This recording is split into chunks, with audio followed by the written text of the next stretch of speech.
વિશ્વ વિહાર માર્ચ 2025 સ્મરણ વિશ્વકોશ ભવનમાં આપેલું વ્યાખ્યાન સર્જન આનંદ અને અનુભવ ધીરુબેન પટેલ પઠન અશ્વિન અણદાણી. મૂળ મુદ્દે તો આપણે એ વિચારવું પડશે કે સર્જન એટલે શું. સાચું સર્જન તો આ સૃષ્ટિનું અને તે આપણી સીમિત દૃષ્ટિ ન સમજી શકે કે ન તેનો પાર પામી શકે. આ સૃષ્ટિ સ્વયંભૂ છે કે તેનો કોઈ સર્જનહાર છે તે પણ આપણે જાણતા નથી અને નાહકના એ વિશેના વિવાદના વમળમાં ફસાયા છીએ. પરંતુ આપણી પંચેન્દ્રિયો દ્વારા પ્રાપ્ત થતી માહિતી પ્રમાણે આપણું મન નક્કી કરે છે કે આપણી આસપાસ એક સૃષ્ટિ છે અને એને જોનાર, જાણનાર, ભોગવનાર આપણે પણ છીએ. આ જ્ઞાન સત્ય હોય કે મિથ્યા, પરંતુ એને આધારે જ આપણો બધો જીવન વ્યવહાર ચાલે છે. અને અહો આશ્ચર્યમ, આપણે સૌ જાણતા કે અજાણતા એ અનામી સર્જનહારને પગલે જ ચાલીએ છીએ. જે કંઈ સામગ્રી પ્રાપ્ત થાય તેને આપણી કલ્પના મુજબ મેળવી, મઠારી, મચડીએ છીએ અને એનો એક નવો ઘાટ ઘડીને સંતોષ પામીએ છીએ. મૂળ સૃષ્ટિના નબળા ને અપૂર્ણ આવર્તનો તે આપણી મર્ત્યોની સર્જન લીલા છે. પરંતુ એ કાઢી નાખવા જેવી નથી. એનાથી આપણે શરમાવાનું પણ કોઈ કારણ નથી, કારણ કે એ પ્રવૃત્તિ પાછળ પણ દોરી સંચાર કોઈકનો જ છે. કેનાપી દેવેન હૃદિ સ્થિતેન યથા નિયુક્તોસ્મિ તથા કરોમિ.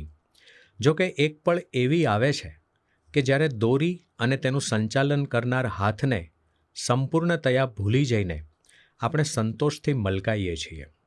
ચણાના ઝાડ પર ચડીને બાંગ પોકારીએ છીએ, જુઓ જુઓ, મેં આ કર્યું, કેવું અદ્ભુત છે મારું સર્જન. દુનિયા એ વાત સાંભળે છે. કોઈકવાર આપણને કીર્તિધ્વજના ફફડાટમાં ખોવાઈ જવાની સગવડ કરી આપે છે, તો કોઈવાર અવગણનાના હિમમાં થીજાવે છે કે વળી અવહેલનાના તાપમાં શેકે છે. આ બધા અનુભવો બહુ કામના છે. એ થકી આપણા ચારિત્ર્યનું ઘડતર થાય છે અને અંતર્મુખ થવાની પ્રેરણા મળે છે. કોઈક શુભક પળે આપણને સમજાય છે કે આપણે જેને આપણા કર્તૃત્વનું ફળ માનતા હતા એ ખરું જોતા અનેક જ્ઞાત અને અજ્ઞાત પરિબળોના સંયોગનું પરિણામ છે. તેની વાહવા થાય કે તેના પર ફિટકાર વરસે એની સાથે આપણને કશી જ લેવા દેવા નથી. પછી એક મોકળાશ વર્તાય છે, એક નિષ્કારણ આનંદની અનુભૂતિ થાય છે જે સમજાવવી જરા મુશ્કેલ છે. ચાલો, આજની આ રળિયામણી સાંજે આથી વિશેષ તત્વચર્ચા કરવાનું કશું કારણ નથી. આપણે મૂળ વિષય તરફ વળીએ. આપણી માનવ સંસ્કૃતિનો વિચાર કરીએ તો શિલ્પ સ્થાપત્ય, સંગીત, નૃત્ય, નાટ્ય, સાહિત્ય એ બધા ક્ષેત્રે જે નવતર ઘડતર થાય તેને જ સર્જન લેખવું. રેતીમાં મહેલ બનાવનાર, ઘર આંગણે રંગોળી પૂરનાર, ફૂલ પાંદડાનું તોરણ બનાવનાર કે ફૂલદાની સજાવનાર બાળકોનું શું? અરે સોય દોરાથી જે રમણીય આકૃતિઓ સર્જાય છે એનું તો નામ જ બંગાળીમાં સૂચિ શિલ્પ છે. વિજ્ઞાન અને ઉદ્યોગ ક્ષેત્રે નૂતન આવિષ્કાર થાય તેને શું કહીશું? કૃષિ વિદ્યામાં મૌલિક પ્રતિભાને કારણે જે પ્રગતિ થઈ છે તેના તરફ આંખ મીચામણા કરી શકાશે?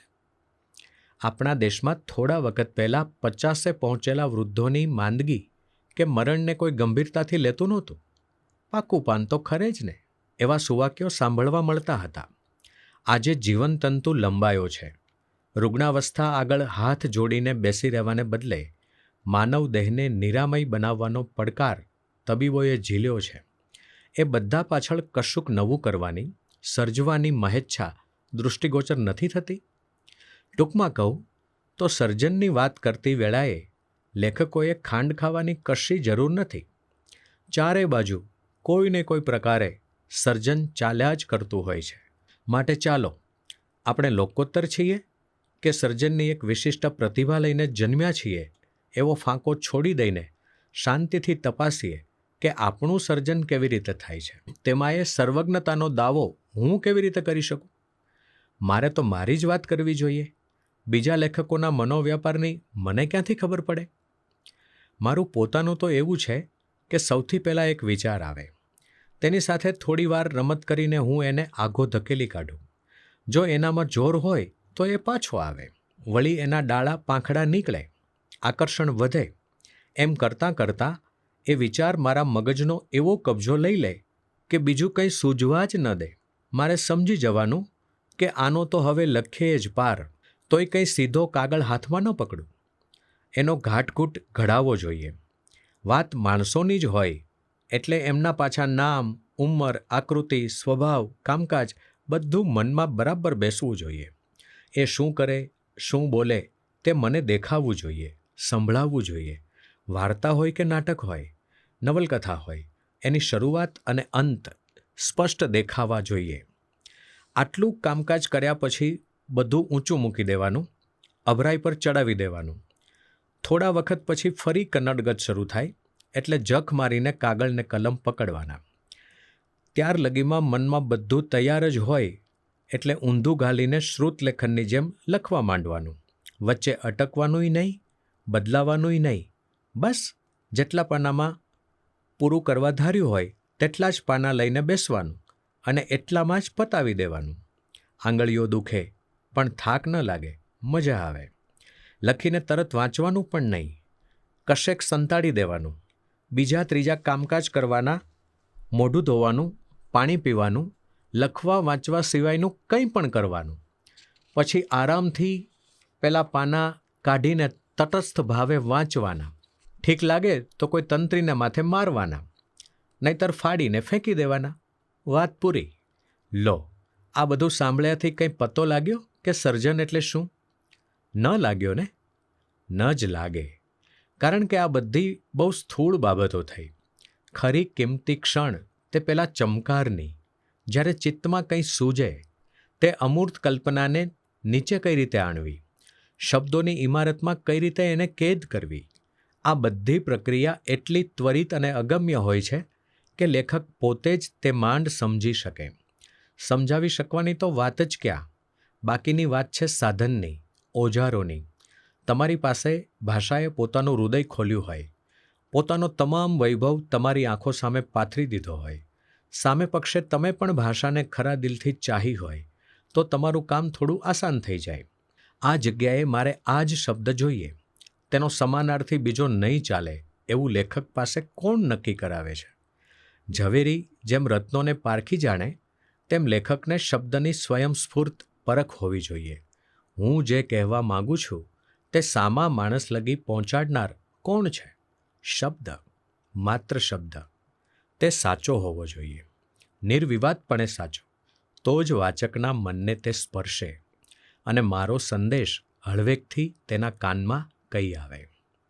બીજી એક વાત, લેખકો ક્યારેક ભેગા મળીને વાચક સંવેદનશીલ નથી અને કદર નથી કરી શકતા એવો બળાપો કરે છે, ત્યારે હું એમની સાથે સંમત નથી થઈ શકતી. તમારા શબ્દમાં સામર્થ્ય હોય તો તે વાચકની ઉદાસીનતા વિંધ્યા વગર રહે જ નહીં. તમારા મનનો પ્રકાશ છેવટમાં છેવટ મંદ અજવાળું બનીને એના હૃદયમાં રેલાય જ. એવું ન બને તો તમારી તપશ્ચર્યા અધૂરી, તમારી નિષ્ઠા કાચી. કોઈવાર એવું બને કે તમે ખોટા બજારમાં પેસી જાઓ અને તમારા માલનો કોઈ લેવાલ ન મળે, તેવે વખતે નિરાશ કે નાસીપાસ થયા વગર માત્ર એક જ સાચો વાચક મળે તોય ભયો એવી વૃત્તિ રાખવી જોઈએ. કારણ કે સર્જનની ઉત્તમ ક્ષણ વીતી ગયા પછી આપણા નસીબે ઘણા ઢસરડા કરવાના રહે છે. જે માલ પેદા થયો તેને ઊંચામાં ઊંચી કિંમતે શી રીતે વેચવો જેથી વધારેમાં વધારે લોકો પાસે પહોંચે? વિવેચકોને કેવી રીતે રીઝવવા અને માન અકરામ મેળવવા? કેવી બાજી ગોઠવવી? એ બધી દુનિયાદારીની રીત રસમ શીખવી અને અપનાવવી પડે છે. પરિણામે મળતી સફળતામાં રાચવું, એમાં પણ તમારું નુકસાન છે અને નિષ્ફળતાથી જન્મતી કટુતા મનમાં વ્યાપવા દેવી, એમાં પણ તમારું નુકસાન છે. કયું નુકસાન વધારે મોટું તે નક્કી કરવું મુશ્કેલ છે. અલબત્ત આ બધું સર્જકને માટે છે, લેખનને એક ધંધા તરીકે અપનાવનાર પ્રામાણિક વ્યક્તિને માટે નહીં. એણે તો પોતાનો ધંધો સારી રીતે સફળતાથી કરવાનો છે. એ દુન્યવી બાબતોનો માહેર હોવો જોઈએ અને નિર્લેપ હોવાનું નાટક એણે ન જ કરવું જોઈએ.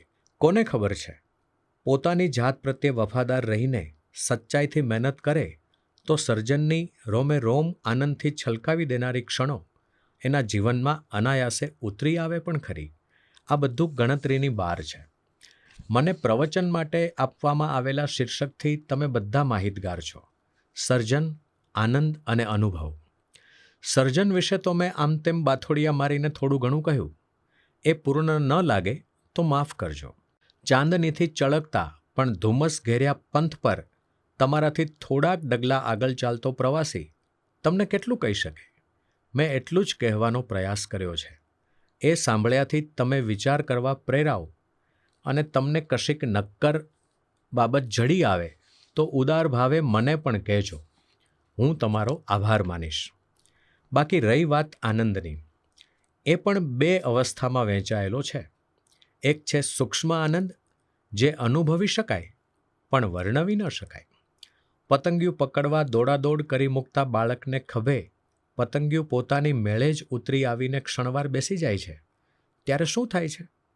મારી જ, આ તો મારી એકની જ એવી પ્રતીતિ કરાવતી કલ્પના આપમેળે શબ્દોના પિંજરમાં પુરાવા તૈયાર થાય છે, ત્યારે કેવો અનહદ આનંદ થાય છે.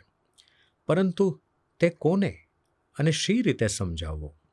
સમજાવવાની જરૂર એ શી છે?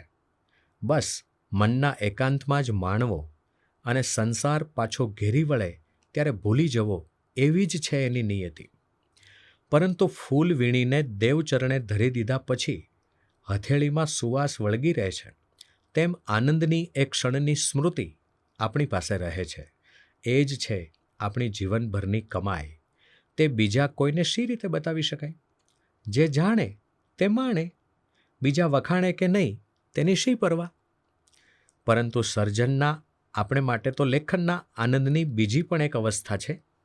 આપણા ઐહિક જીવનની એ વધારે પાસે છે, કદાચ વધારે દીર્ઘજીવી સંતોષ આપે છે.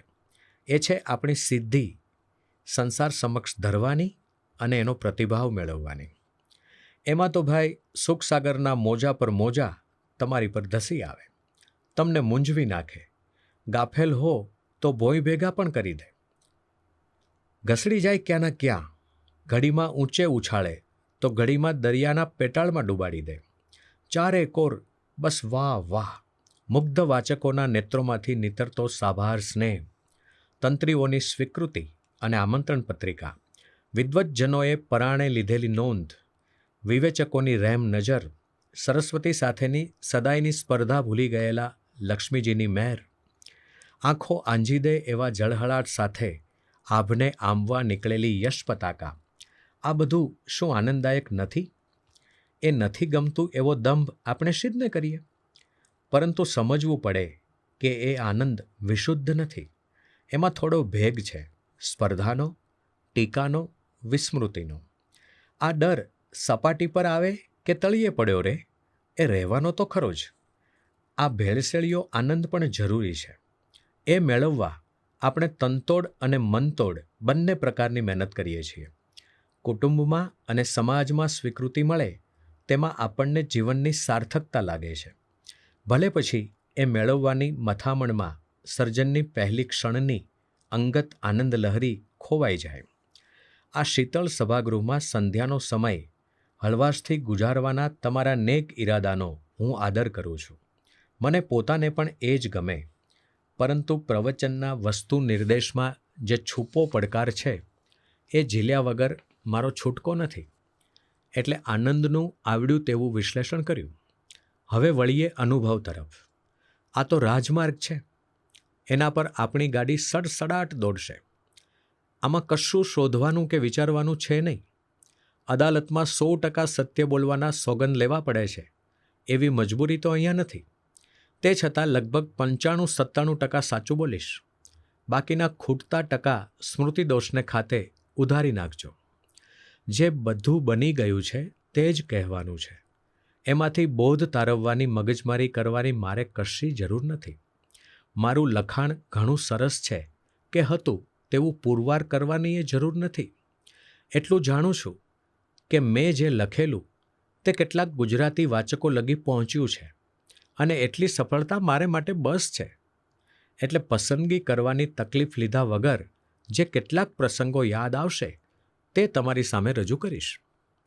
એક વખત ઘણા બધા લોકોની હાજરીમાં એક વડીલ તબીબે પોતે પણ સાહિત્ય વાંચે છે અને સમજે છે એવી બધાને જાણ કરવા મને ત્યારની યુવાન વયે સભાક્ષોભ ઉત્પન્ન થાય એવો પ્રશ્ન પૂછ્યો. આ તમારી કલાકારની પત્ની એ વાર્તા વાંચી. આમ તો સારી છે, પણ તમે લગ્ન તો કર્યા નથી. પતિ પત્નીના સંબંધની આવી વાર્તા તમે તમારા કયા અનુભવને આધારે લખી?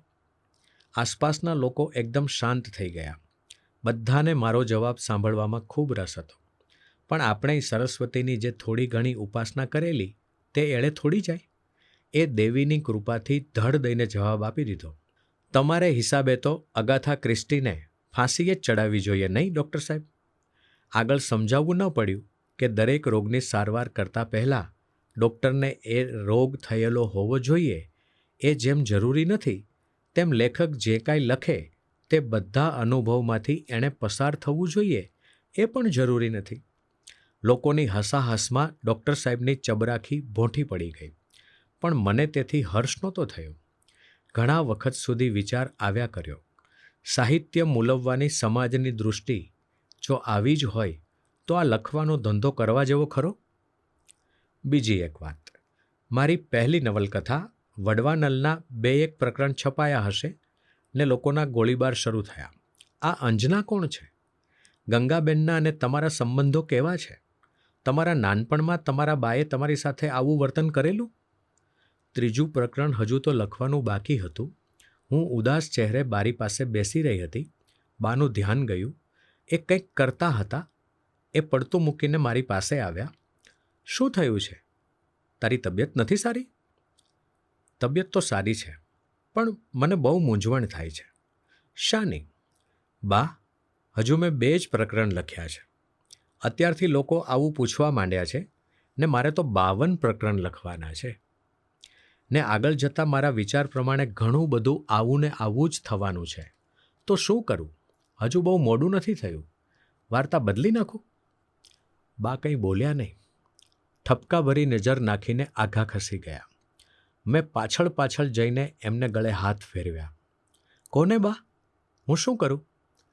આપણા 2 માટે લોકો આવું ધારે તે કેમ સહન થાય? એના કરતાં મારા હાથ સહેજ છૂટા કરીને બાએ કહ્યું, લોકોની પરવા કરે તેને લેખક કહેવાય? તારે જે લખવું હોય તે જ તું લખ. પછી મને ખસેડવા જતાં જતાં એકદમ વાલથી ભેટી પડ્યા અને બોલ્યા, ધીરુ, આપણા બેની વાત આપણે જ જાણીએ. લોકોને છોને જે ધારવું હોય તે ધારે, જે બોલવું હોય તે બોલે, એમાં આપણે શું? બરોબર ને?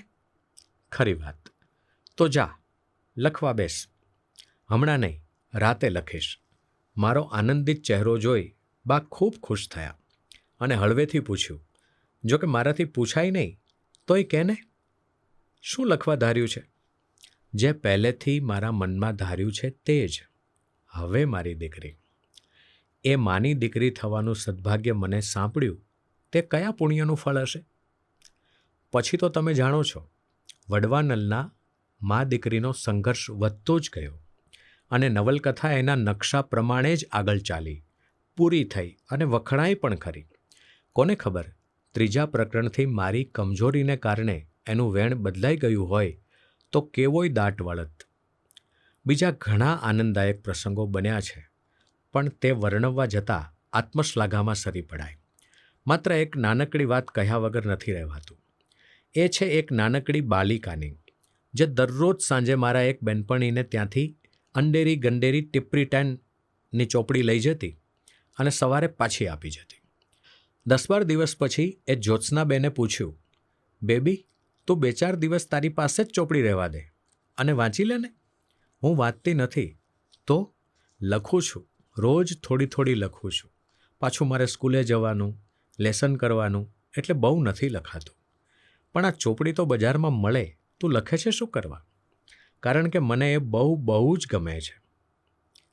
હું રોજ થોડું થોડું ઉતારી લઉં તો એક દિવસ એ ચોપડી મારી પોતાની થઈ જશે ને. આથી વધારે મૂલ્યવાન કોઈ અનુભવ હોઈ શકે ખરો?